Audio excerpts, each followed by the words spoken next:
ಲೋಕ ಚುನಾವಣೆಯನ್ನ ಗಂಭೀರವಾಗಿ ಜೆಡಿಎಸ್ ಕೂಡ ತೆಗೆದುಕೊಂಡಿದೆ. ತಮ್ಮ 3 ಕ್ಷೇತ್ರದ ಜೊತೆಗೆ ಬೆಂಗಳೂರು ಗ್ರಾಮಾಂತರ ಕ್ಷೇತ್ರ ಗೆಲ್ಲೋದಕ್ಕೂ ಕೂಡ ನಿರ್ಣಾಯಕ ಹೋರಾಟವನ್ನ ಜೆಡಿಎಸ್ ಮಾಡ್ತಾ ಇದೆ. ವಿಧಾನಸಭಾ ಚುನಾವಣೆಯಲ್ಲಿ ಆಗಿರುವಂತಹ ಹಿನ್ನಡೆ ಮತ್ತು ಪಕ್ಷದ ಅಸ್ತಿತ್ವ ಇದೆಲ್ಲವನ್ನು ಗಮನದಲ್ಲಿಟ್ಟುಕೊಂಡು ಈ ಚುನಾವಣೆಯನ್ನ ಬಹಳ ಗಂಭೀರವಾಗಿ ಜೆಡಿಎಸ್ ಪರಿಗಣಿಸಿದೆ. ಶತಾಯಗತಾಯ ಗೆಲುವು ಸಾಧಿಸಲೇಬೇಕು ಅಂತ ದಳಪತಿಗಳು ಕಸರತ್ತು ನಡೆಸ್ತಾ ಇದ್ದಾರೆ. ಹೀಗಾಗಿ ಭಾವನಾತ್ಮಕ ಅಸ್ತ್ರ ಪ್ರಯೋಗಕ್ಕೆ ದಳಪತಿಗಳು ಮುಂದಾಗಿದ್ದಾರೆ. ಜೆಡಿಎಸ್ ಮುಖಂಡರಿಗೆ ದಳಪತಿಗಳಿಂದ ಭಾವನಾತ್ಮಕ ಸಂದೇಶ ರವಾನೆಯಾಗಿದೆ. 3 ಕ್ಷೇತ್ರ ಜೊತೆಗೆ ಬೆಂಗಳೂರು ಗ್ರಾಮಾಂತರದ ಮುಖಂಡರಿಗೆ HD ದೇವೇಗೌಡರೇ ಕರೆ ಮಾಡಿ ಮಾತಾಡ್ತಿದ್ದಾರಂತೆ. ಡೀಟೇಲ್ಸ್ ಕೊಡ್ತಾರೆ ನಮ್ಮ ಪ್ರತಿನಿಧಿ ಮಂಜುನಾಥ್, ಲೈವ್ನಲ್ಲಿ ಜಾಯ್ನ್ ಆಗ್ತಾ ಇದ್ದಾರೆ.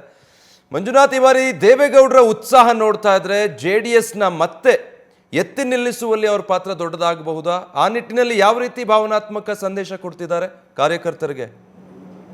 ವಿಜಯ್, ಏನು JDS ಪಾಲಿಗೆ ಈ ಒಂದು ಲೋಕಸಭಾ ಚುನಾವಣೆ ಸಾಕಷ್ಟು ಮಹತ್ವದ್ದು. ಯಾಕಂದ್ರೆ ಈ ಬಾರಿ ಏನು ವಿಧಾನಸಭಾ ಚುನಾವಣೆಯಲ್ಲಿ ಸೋತ ನಂತರ ಲೋಕಸಭಾ ಚುನಾವಣೆ ಬಂದಿದೆ. ಈ ಒಂದು ಚುನಾವಣೆಯಲ್ಲಿ 3 ಕ್ಷೇತ್ರಗಳನ್ನ JDS ತೆಗೆದುಕೊಂಡಿದೆ. ಈ ಒಂದು ಕ್ಷೇತ್ರಗಳನ್ನ ಶತಾಯಗತಾಯ ಗೆಲ್ಲಬೇಕು ಅನ್ನೋದು ದೇವೇಗೌಡರ ಆಟ ಆಗಿರುವಂಥದ್ದು. ಯಾಕಂದ್ರೆ ಈಗಾಗಲೇ ಪಕ್ಷ ಕಳೆದ 20 ವರ್ಷಗಳಿಂದ ಅಧಿಕಾರ ಇಲ್ಲದೆ ನಶಿಸಿ ಹೋಗ್ತಾ ಇದೆ. ಜೊತೆಗೆ ಕಾರ್ಯಕರ್ತರು ಕೂಡ ಬೇರೆ ಪಕ್ಷಗಳನ್ನ ಸೇರ್ತಾ ಇದ್ದಾರೆ. ಹೀಗಾಗಿ ಈ ಬಾರಿ ಲೋಕಸಭಾ ಚುನಾವಣೆಯಲ್ಲಿ ಗೆದ್ದು ಒಂದಷ್ಟು ಕ್ಷೇತ್ರಗಳನ್ನ ಗೆಲ್ಲುವ ಮೂಲಕ ತಮ್ಮ ಅಸ್ತಿತ್ವವನ್ನು ಉಳಿಸ್ಕೋಬೇಕು ಅನ್ನೋದು ದೇವೇಗೌಡರ ಲೆಕ್ಕಾಚಾರ ಆಗಿರುವಂಥದ್ದು.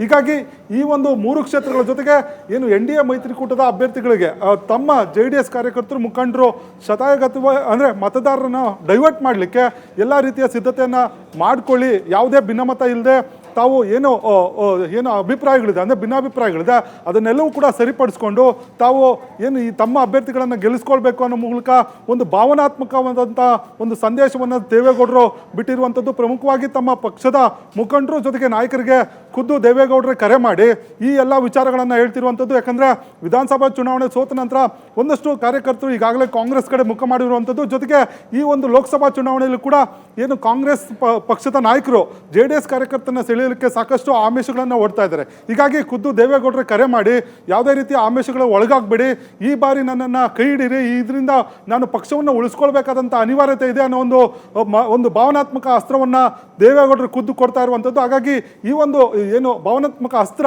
ಯಾವ ರೀತಿ ಲೋಕಸಭಾ ಚುನಾವಣೆಯಲ್ಲಿ ವರ್ಕೌಟ್ ಆಗುತ್ತೆ ಅನ್ನೋದನ್ನ ಕಾದು ನೋಡಬೇಕಾಗಿರುವಂಥದ್ದು. Vijay, thank you Manjunath. News first ನಿರ್ಭೀತಿಯಿಂದ ನಿಮ್ಮ ಪರವಾಗಿ.